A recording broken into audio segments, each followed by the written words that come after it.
A couple weeks ago, we talked about the foundation of treatment, which is our form of prayer, spiritual mind treatment. And we talked about the importance of understanding where we're praying from more than what we're praying for. Because oftentimes we are very confused and we don't get what we're praying for because we haven't paid attention to where we're praying from. And what we get is where we're praying from, because what we get is what we believe.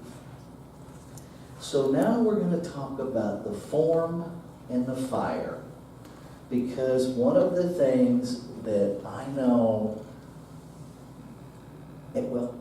every practitioner that I know has struggled with, why do we have to have a form? Don't tell me how to pray. And maybe none of y'all, maybe that's just exclusive to practitioners, we're the only ones that go there. But I bet not. There's a scientific reason why we have the 5 steps. Because one of the things that is important is that it be replicable, that it work, and that it works the same way every time. And in order to assure that, there's a scientific method. Remember, science of mind. Ernest Holmes' vision was to marry the best of science and the best of religion. Okay? So the form has not always been 5 steps. At one point it was 3, at one point it was 7. Okay? Today it's 5. Tomorrow, I don't know. Because, Ernest told us to stay open at the top, and one of the things that makes me smile the most is Ernest Holmes in his own writing said, at some point, everything that I have written will find its way to the trash can where it belongs. Now that's detachment. Okay?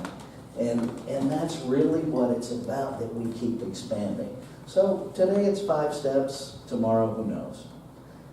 Why do we use the 5 steps we do? If we understand those 5 steps, you'll get it. First step is recognition of what is. What is creation itself? And you get to call that God or Spirit or Jehovah or Allah or whatever word ignites your connection and understanding to it. I call it lots of things depending on the moment. What's important is that we recognize that there's only one, that any name limits it but helps us connect to it. I love in the Jewish tradition, there are 4 letters. They're just 4 consonants. Yud He Vav He. It means nothing intellectually or language-wise, and that's intentional, because to put a name on the divine instantly limits it. And so they, in their brilliance, they created a reference that at least gives us a way to talk about it without attaching a definite meaning which limits it. I just think that's really cool. So whatever word ignites that fire in you, whatever word works for you, use that. But what's important is that we get that that's all there is. That there is this one source. One.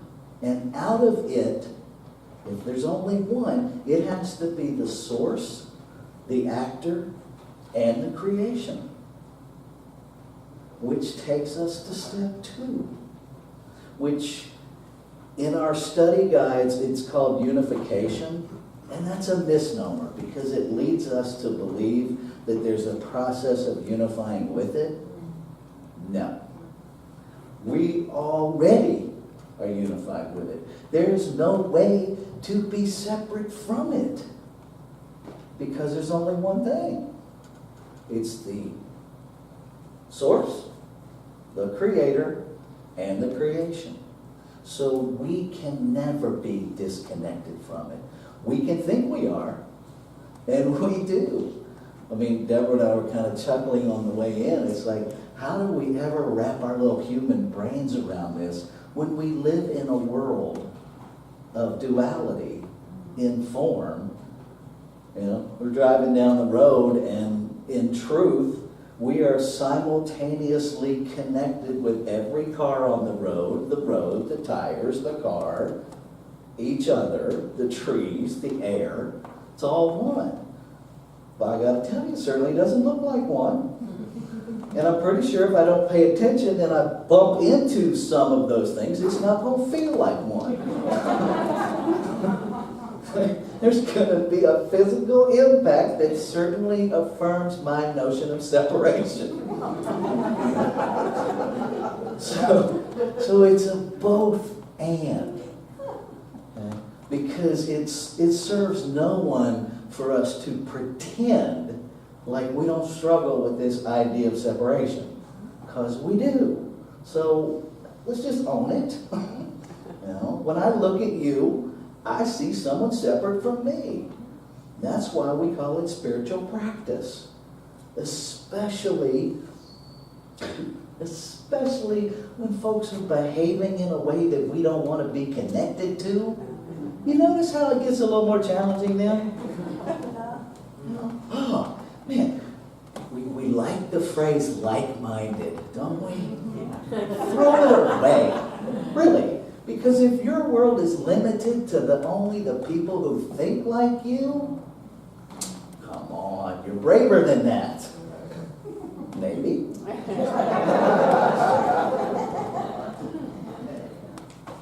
And we live on planet Earth. And if you go, I mean, we're not going to become spiritual agoraphobics, because really to live in, I only want to play with like-minded people, is spiritual agoraphobia. I'm just going to close in the walls and stay in my nice little safe box. What if our Creator did that?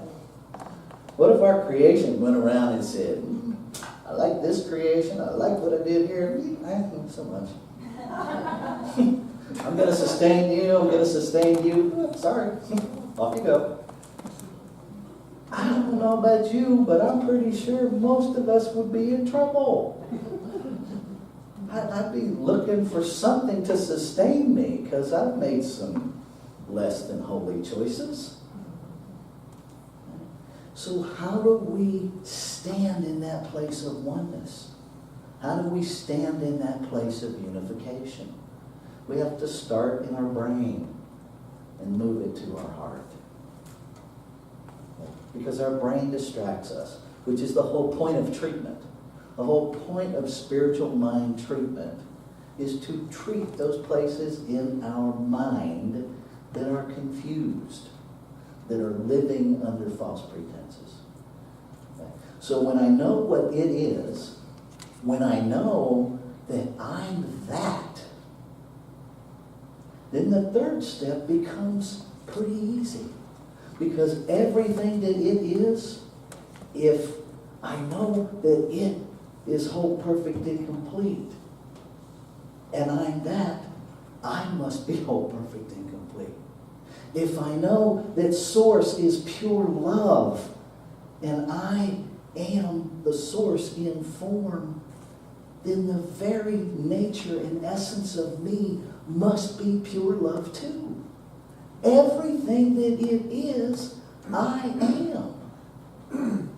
And it becomes way less about manifesting new cars and jobs.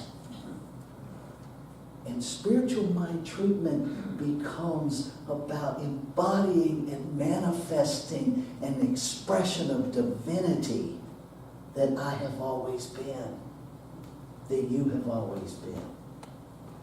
See, and when we do that, you don't have to worry about where you're going to work, because your vibrational level will bring you into alignment with where you're supposed to work.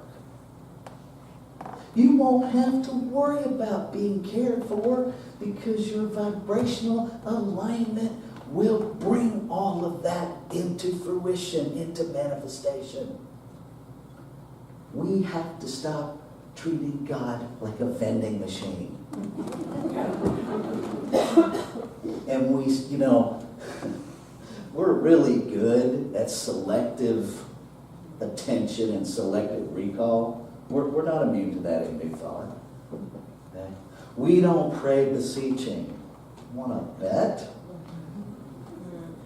I have a list of prayer requests from folks asking for stuff. That's beseeching, just so you know. We do pray beseeching because we are immersed in a culture.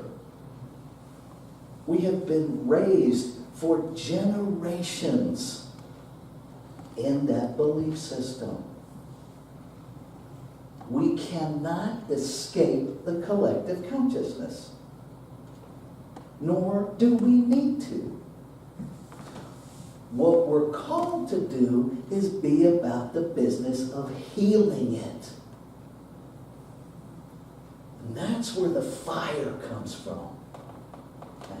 When we recognize that what we're talking about is all, because it's one. When you pray for healing in your body, you don't leave out a cell or two. Perfect vitality of wholeness to manifest in my body except the cells in my big toe. They're good. That's not what we do. But when we pray, that's what we do with one another. Look around. What you see are other cells in the body of the one. See, Emma Curtis Hopkins, the teacher's teacher, she was really clear. Whatever you think you want, you pray that everybody else gets it first. Everybody else gets it. Because then we're operating in the one. Because if I want it and I don't want you to have it, there is a deeper thing going on that I need to be treating about. There's a deeper thing. And that doesn't mean that we pray that everybody thinks alike.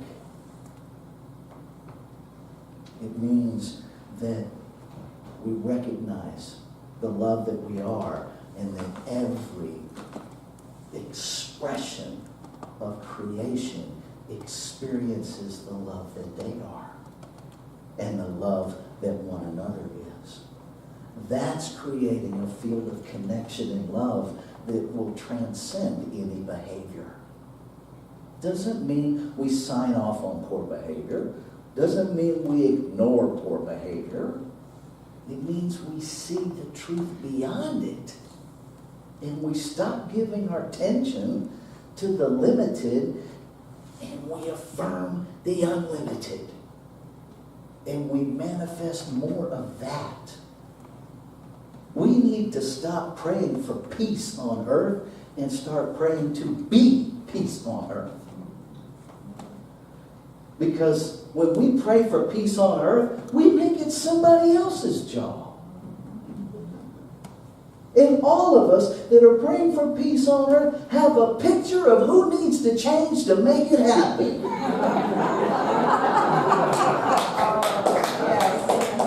And you ain't in the picture. Tell the truth. You have a picture of who needs to change and it's not you. Wrong. Absolutely incorrect.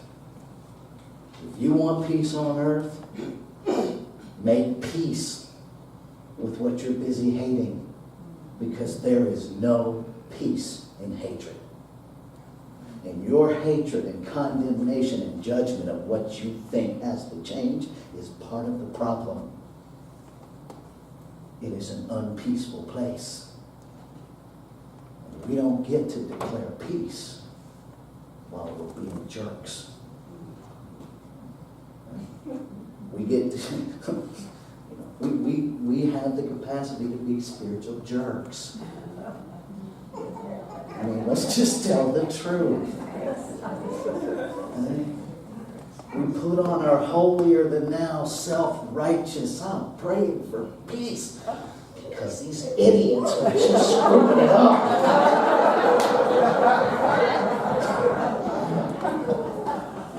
Where are you praying from? You're not praying from peace, you're praying from a concept of idiots. Tell the truth. So if we really know what it is, and we know the word that, we declare and affirm in the third step that all life is that. And we open to a revelation of how that can show up in our lives. And I assure you that when you do that, you won't have to wonder when it's time to move to the gratitude step. Because you will be so filled with gratitude, you can't not go there. It is a natural flow of, this is what creation is. Oh my God, that's me. So all of this is true about me. Wow. And if you say nothing else in the gratitude step other than, holy wow. Because it's about the fire. Thank you. Thank you that that is me. Thank you that that is life. Thank you that I have a glimpse of the truth. Thank you. And then let it go. Let it go. Because when we really are in that place of gratitude, we're there because we know it's done. So the next logical step is to let it go. And if you find yourself going through those steps and you get to the release and all of a sudden you're back in step 3, and it happens, I invite you to go all the way back to step 1 because you missed something about what it is. Okay? If you don't feel a natural release, go back to step 1. What have you failed to recognize about the magnificence of creation? Where have you failed to recognize that you were that informed? Is it mind? Is it brainwashing? Probably. Is that a bad thing? Not my brain. I have some beliefs operating that get in my way. So I'll invite any washing that, well, if I could go through the car wash and get it done, you'd see videotape of Rafe walking through a car wash, preferably a touchless, because I don't know how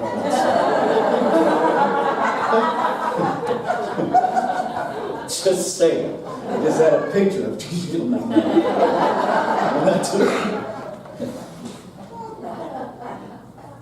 There's a reason why we do it.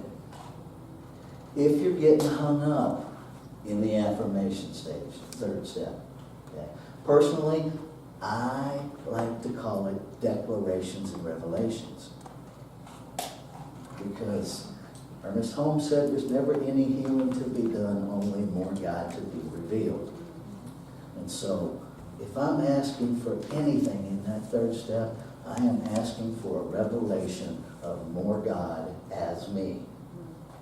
Now let me give you the Surgeon General's warning on that. The universe always says yes. So if you pray to have more of God revealed as you, my experience has been people show up who give you an opportunity to reveal more of your God, which is not necessarily fun. It's effective. Okay. So if you ask for it, know it's coming. I learned in 12-step, never, ever, ever as long as I draw breath, will I ever pray for patience again. You know how you get patience? You have to do a lot of waiting. And things fall apart. So you can develop patience. No. I'm good. Thank you. Know what it is. Know that you're that. Know that the activity of this human life is revealing that to you, not to somebody else. Because when you know it, you live it, and it's instantly revealed to other people. And if that doesn't bring you to gratitude, check your pulse. And then when you're grateful, let it go. Because gratitude is a prayer of knowing. Gratitude is a prayer of, I got it. Thank you. So there's nothing to hold on to. And we let it go. So let's take this into prayer. Knowing that there is only one infinite, ever-present source. That the source is simultaneously the source, the creator, and its creation. And what I know to be true of this source is that it is perfect love, perfect peace, infinite abundance. That it is the very intelligence that holds all of the cosmos together. It is the brilliance and the depth and breadth of creativity that imagined everything that we experience, that evolves it through its imagination. This is the magnificence of the one. And I am that. Everything that it is, because it is the source, the creator, and its creation, must be my life. So that infinite intelligence, that creativity that just blows my human mind is my life. The love, the peace, the power, the presence, the perfection is me in form. And what is true of me is true of all life. So every being, every form is that. And knowing what we are, I claim, I declare, and I stand in the revelation of every aspect of divinity coming through as my life. That I embrace my essence, my true nature, with every breath, with every thought, with every interaction. That more of the divine is revealed to me, through me, as me. And then I recognize that that is the interaction with every being I have. That every interaction is the divine revealing itself in its magnificence. Holy wow.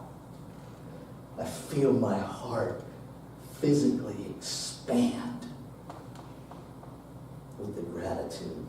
Knowing that it's complete, knowing that the words are simply coming to my mind to remind me of what has always been true. That there's no waiting period. That it was done before I spoke it. And that all I do is revel in it now. And so I say thank you, thank you, thank you to that which is as that which is. I let it go. I let it be, knowing it is complete.